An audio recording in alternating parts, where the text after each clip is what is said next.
मंगलवार से शुरू कीजिए। हनुमान चालीसा या तो घर में पढ़िए या मंदिर में पढ़िए, प्रतिदिन मंदिर जाइए और हनुमान जी के सामने एक लाल गुलाब उनको अर्पित कीजिए, लाल गुलाब उनके सामने रखिए और उनसे प्रार्थना कीजिए कि वो कार्यों में सफलता हमें प्रदान करें। अपने जीवन में जितना कुछ भी हम गुणा भाग करते हैं, जो भी समीकरण बिठाते हैं, बहुधा ये होता है कि उस अज्ञात, उस ईश्वर तत्व का हम ध्यान नहीं रखते। हमने तो अपना हिसाब किताब बैठा लिया है, हम इस तरह से करेंगे, इस प्रकार से करेंगे, ऐसे करेंगे तो ऐसे होगा। लेकिन एक ईश्वर तत्व भी है, उसका भी कुछ रोल है, उसकी भी कुछ भूमिका है, इस पर हमारा ध्यान नहीं जाता। जय सिया राम। सब सुख लहे तुम्हारी सरना, तुम रक्षक काहू को डरना। एक प्रश्न है, मेघना यादव जी ने लिखा है कि जय श्री राम, आपकी ज़्यादातर सब वीडियोस देखती हूँ। मैंने भी देखा है कि हनुमान बाबा की पूजा से सब मिल जाता है, सब मनोरथ पूर्ण होता है। परंतु मेरा ये सवाल है कि मेरा सूर्य ग्रह बहुत कमज़ोर है, जिसकी वजह से सरकारी जॉब मिलने की संभावना कम ही है। कुछ विद्वान पंडितों ने ये कहा है कि, और मैं जानना भी चाहती हूँ कि बाबा की पूजा कैसे करूँ, मेरा सरकारी जॉब में सिलेक्शन हो जाए। मेरी ज़िंदगी का हर क्षेत्र में तकलीफ़ है, उम्र भी 31 साल हो गई है, तो कृपया मार्गदर्शन करें कि यानी कि सरकारी जॉब कैसे मिल जाए। पंडितों ने कहा है कि सूर्य कमज़ोर है कुंडली में और सरकारी जॉब के लिए सूर्य का मजबूत होना आवश्यक है। तो क्या हनुमान जी की हम पूजा करें जिससे कि सरकारी नौकरी मिल जाए। और इसी से जुड़ा एक और प्रश्न है जो आमतौर पे बहुत से लोगों का एक प्रश्न होता है। एक प्रश्न है किसी स्टूडेंट का है, बट गुरुजी मैं एक स्टूडेंट हूँ और मैं अभी गवर्नमेंट जॉब के लिए तैयारी कर रहा हूँ, तो क्या मैं पढ़ना लिखना छोड़कर सिर्फ हनुमान जी पर आश्रित हो जाऊँ, क्योंकि हनुमान जी तो सब करते हैं। तो पढ़ना लिखना छोड़कर, इन्हें भी सरकारी नौकरी चाहिए, गवर्नमेंट जॉब की तैयारी कर रहे हैं, तो पढ़ना लिखना छोड़कर क्या हनुमान जी पे हम अगर आश्रित हो जाएं, हनुमान जी के सहारे हो जाएं, तो सब ठीक हो जाएगा। तो ये किसने कहा कि आप सब छोड़ करके हनुमान जी पे आश्रित हो जाएं?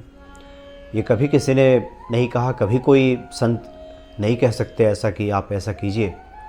कर्म की प्रधानता दी गई है और वैसे भी जो ईश्वर के भक्त हैं वही कर्म भी करते हैं। बात अटपटी लगेगी आपको, लेकिन ये सत्य है।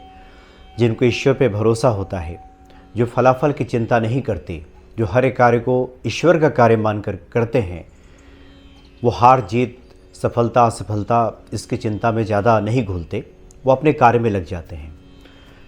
लेकिन जिन्हें ईश्वर पे भरोसा नहीं होता, वो इतने सारे किंतु परंतु, सफल होंगे असफल होंगे, हारेंगे जीतेंगे, फिर क्या होगा, ये होगा वो होगा, सोचकर काम ही शुरू नहीं करते, निष्क्रिय पड़े रहते हैं। ऐसा हमने देखा है। जो ईश्वर का भक्त है, ईश्वर पे जिसे भरोसा है, उसको ही हमने ज़्यादा कर्म में प्रवृत्त होते देखा है, कर्म में उतरते देखा है, जिसको ईश्वर पे भरोसा है।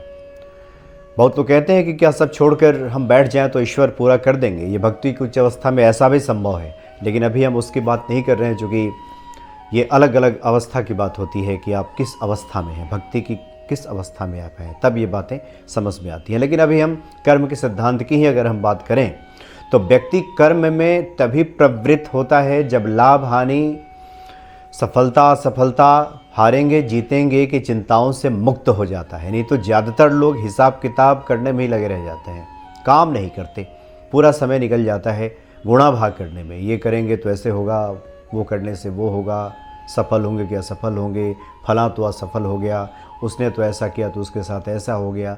ये सब बाहरी विश्लेषण होता है। तो जो भी स्टूडेंट है जो गवर्नमेंट जॉब की तैयारी कर रहे हैं, उनके लिए तो पहला कर्तव्य है कि सिद्धांततः जो सही है, सिद्धांत ये कहता है कि 15-16 घंटे की तैयारी कीजिए। 24 घंटे मिलते हैं अगर आप गवर्नमेंट जॉब की तैयारी में लगे हैं। गवर्नमेंट जॉब की वैसे भी कमी है और बहुत सारे इसके लिए उम्मीदवार हैं, बहुत सारे लोग इसके लिए परीक्षा दे रहे हैं और उसमें आपको जगह बनानी है, तो इम्तहान तो आपको काफ़ी कड़ा देना होगा। 15-16 घंटे की तैयारी चाहिए। ये इधर उधर की बातों में दिन भर माला लेके बैठे रहने से हासिल होने वाला नहीं है। अब बात आती है हनुमान जी की। फिर हनुमान जी का हम कैसे सहारा ले सकते हैं। अपने जीवन में जितना कुछ भी हम गुणा भाग करते हैं, जो भी समीकरण बिठाते हैं, बहुधा ये होता है कि उस अज्ञात, उस ईश्वर तत्व का हम ध्यान नहीं रखते। हमने तो अपना हिसाब किताब बैठा लिया है, हम इस तरह से करेंगे, इस प्रकार से करेंगे, ऐसे करेंगे तो ऐसे होगा। लेकिन एक ईश्वर तत्व भी है, उसका भी कुछ रोल है, उसकी भी कुछ भूमिका है, इस पर हमारा ध्यान नहीं जाता। बहुत सारे उदाहरणों से आप समझ सकते हैं।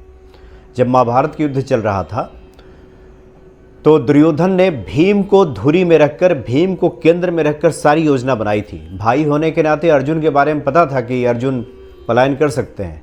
अर्जुन के भरोसे युद्ध नहीं लड़ा जा रहा था। वो तो युद्ध की परिणति हम सब जान चुके हैं कि कौन जीता। इसके आधार पर कहते हैं कि अर्जुन की धुरी पर यह युद्ध लड़ा गया। लेकिन जब शुरुआत हुई थी युद्ध की, उस वक्त ये स्पष्ट तो था नहीं कौन जीतेगा कौन हारेगा। तो दुर्योधन ने जो भी समीकरण बैठाया था, जो भी योजना बनाई थी, वो अपने हिसाब से बनाया था। अपने हिसाब से उसने सब मोहरे फिट किए थे, सब गोटी सेट किया था। लेकिन एक कृष्ण तत्व उसमें उतरेगा, कृष्ण भी उसमें एक महत्वपूर्ण भूमिका निभाने लगेंगे, ये कहाँ पता था दुर्योधन को। संक्षेप में हम आपको बताएं कि हम जो कुछ भी योजना बनाते हैं, जो कुछ भी तैयारी करते हैं, उसमें ईश्वरीय तत्व का ध्यान नहीं रखते। ईश्वर भी उतर सकते हैं उसमें, ईश्वर की भी उसमें कुछ मंशा शामिल है, इस पर तो हम ध्यान देते नहीं। तो अपनी तैयारी के साथ साथ जो जिसमें हम तैयारी में लगे हैं, जिस भी कार्य में लगे हैं, उसके साथ साथ इसलिए ईश्वर स्मरण, ईश्वर का सुमिरन जरूरी है कि वो हमारे इस कार्य में सहायक बने, इस कार्य को सिद्ध करें। इसलिए नवग्रह शांति कराई जाती है सनातन धर्म में। आप कोई भी पूजा पाठ करते हैं तो नवग्रह, इनका भी रोल है, सूर्य का भी रोल है आपकी सरकारी नौकरी में। सूर्य अगर कमज़ोर है आपकी कुंडली में तो उपाय तो करना होगा, आपको जल चढ़ाना होगा भगवान सूर्य को। और वैसे भी ये चूँकि प्रश्न जो है, जो पहला प्रश्न है, उसमें इसलिए आया है क्योंकि कई बार ये कहा जाता है संतों की तरफ से, हमने भी कई बार कहा है कि और देवता चित्त न धरई, हनुमत से सर्व सुख करई। हनुमान जी सब पूरा कर देते हैं। अगर हम सिर्फ हनुमान जी की ही आराधना करें, इसमें अन्य देवी देवताओं की आराधना नहीं भी करते हैं तो हो जाता है। लेकिन ये भक्ति की उच्चतर अवस्था है। धीरे धीरे ये अवस्था जब आने लगती है तब ये स्वतः होने लगता है। अभी तो हमने सुना है सिर्फ, अभी हमारे अनुभव में ये बात उतरनी बाकी है। अभी जैसे जैसे समय बीतेगा वैसे वैसे जब ये हमारा अनुभव बनेगा, जब ये हमारा अनुभव सत्य होगा, अनुभव सिद्ध होगा, तब जाकर के हनुमत से सर्व सुख करई ये होने लगता है। अभी तो शुरू में आपको भगवान सूर्य को जल दीजिए जिस प्रकार से बताया गया है, और हनुमान जी के गुरु हैं तो इस प्रकार से आप कीजिए। तो तात्पर्य यह है कि जो भी आपका निर्धारित कार्य है, निर्धारित कर्तव्य है, उसको कीजिए। हाथ पे हाथ धरे बैठे रहने से हासिल नहीं होगा। सिद्धांततः जो आवश्यक है वो आपको करना ही होगा। सिर्फ ईश्वर तत्व का सुमिरन, हनुमान जी का सुमिरन इसलिए भी आवश्यक है कि उनकी भी भूमिका है, एक अज्ञात की भूमिका है जिसको हम परमात्मा कहते हैं। वो भी उतरेगा उसमें, उस कार्य में, उसका भी एक रोल होगा। वो अपने हिसाब से चीज़ें इधर उधर हो जाती हैं कई बार। ज़्यादातर लोगों से बातें कीजिए, क्यों होता है कि मनचाहा नहीं होता। हमने अपना समीकरण बिठा लिया है, हमने अपने मन से अपने अनुसार सब चीज़ें तैयार की हैं, लेकिन वो पूरा नहीं होता। कई बार जहाँ हम सुख ढूंढते हैं वहाँ सुख नहीं मिलता। कई बार जिसके बारे में हमने सोचा नहीं था वो सब होने लग जाता है। तो ये क्यों होता है ऐसा? वही जो ईश्वरीय तत्व है उसमें उतर आता है। इसलिए हनुमान जी की आराधना आवश्यक है। अपने पुरुषार्थ को करते रहें। सरकारी नौकरी चाहिए तो जो भी आपका निर्धारित समय है उसको लगाइए 15-16 घंटे उसमें, और उसके बाद फिर हनुमान जी की अब आराधना साथ साथ में करते रहिए। हनुमान जी सहायक बनेंगे तो सब कार्य सिद्ध हो जाएगा। प्रवेश नगर कीजिए सब काजा, काम तो आप ही को करना है, लेकिन हृदय राखी कौशलपुर राजा।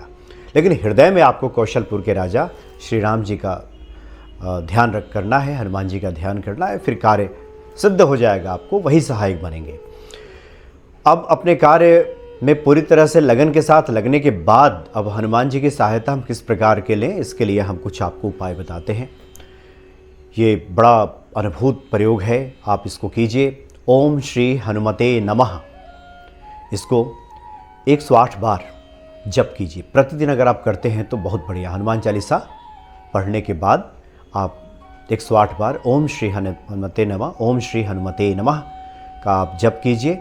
और जिस दिन आप परीक्षा देने जा रहे हो, इंटरव्यू देने जा रहे हो, एक ये महा उपाय है कि नींबू ले लीजिए और उसमें 4 लौंग ऊपर लगा दीजिए साबुत, और उसके बाद ओम श्री हनुमते नमः कहते हुए हनुमान जी के सामने प्रार्थना कीजिए, नींबू उनके सामने रखिए और कहिए कि कार्य में मुझे सफलता प्रदान करें। जिस कार्य को हम करने जा रहे हैं, प्रवेश नगर कीजिए सब काजा, हृदय राखी कौशलपुर राजा, वो कार्य हमारा सिद्ध हो जाए। तो ओम श्री हनुमते नमः का जप 108 बार करना है प्रतिदिन। जिस दिन आप इम्तहान देने जा रहे हैं उस दिन भी करना है, और फिर ये जो नींबू और लौंग लगा हुआ उसको अपने साथ रख करके चलना है। एक और महाउपाय है, अब मंगलवार से शुरू कीजिए। हनुमान चालीसा या तो घर में पढ़िए या मंदिर में पढ़िए, प्रतिदिन मंदिर जाइए और हनुमान जी के सामने एक लाल गुलाब उनको अर्पित कीजिए, लाल गुलाब उनके सामने रखिए और उनसे प्रार्थना कीजिए कि वो कार्यों में सफलता हमें प्रदान करें। सरकारी नौकरी हम चाहते हैं, उसमें हमें सफलता प्राप्त हो जाए। एक और महाउपाय है, इसको आप अनुष्ठान के तौर पे आप कर सकते हैं। एक महामंत्र है, ओम हनुमानः हनुमतः राम भक्ता हांग हांग हुंग हुंग हा हा स्वाहा। ये मंत्र है जो आप लिखा हुआ देख रहे हैं, ओम हनुमानः हनुमतः राम भक्ता हांग हांग हुंग हुंग हा हा स्वाहा। इस तरह से आप मंगलवार से आप अनुष्ठान लीजिए इसके हम 11 माला करेंगे। 21 दिनों का आप अनुष्ठान कीजिए और मंगलवार से शुरू कीजिए शुक्ल पक्ष के, और 21 दिन का अनुष्ठान कीजिए। हनुमान से प्रार्थना कीजिए कि मुझे सफलता प्रदान करें, मुझे सरकारी नौकरी मिल जाए। निश्चित ही हनुमान जी कृपा करेंगे। इसलिए हाथ पर हाथ धरे बैठने से कुछ नहीं होगा। पूरी तैयारी के साथ जुटें और साथ में हनुमान जी का सुमिरन भी करें कि उनकी सहायता के बिना कार्य सिद्ध होने में शक है। एक रहता है कई बार ये होता है कि हमारे कुछ पुण्य कर्म इस तरह के हैं, कुछ हमारे अंदर इस तरह की वृत्ति है जिसको हम नहीं जानते कि हमारे अंदर क्या अच्छा है, आध्यात्मिक है, और ईश्वर की स्वयं प्रेरणा हो जाती है, कृपा हो जाती है और उसका हम अनुभव नहीं कर पाते। लेकिन किसी भी कार्य को सिद्ध करने के लिए हनुमत कृपा बहुत ही आवश्यक है। जो हमारा निर्धारित कार्य है उसको करते हुए हनुमान जी का हम सुमिरन करते रहें, निश्चित ही हनुमान जी कृपा प्रदान करेंगे। तो जो लोग भी सरकारी नौकरी चाहते हैं इन उपायों को करें और इस बात का विशेष ध्यान रखें, जरूर हनुमान जी कृपा करेंगे। जय सिया राम।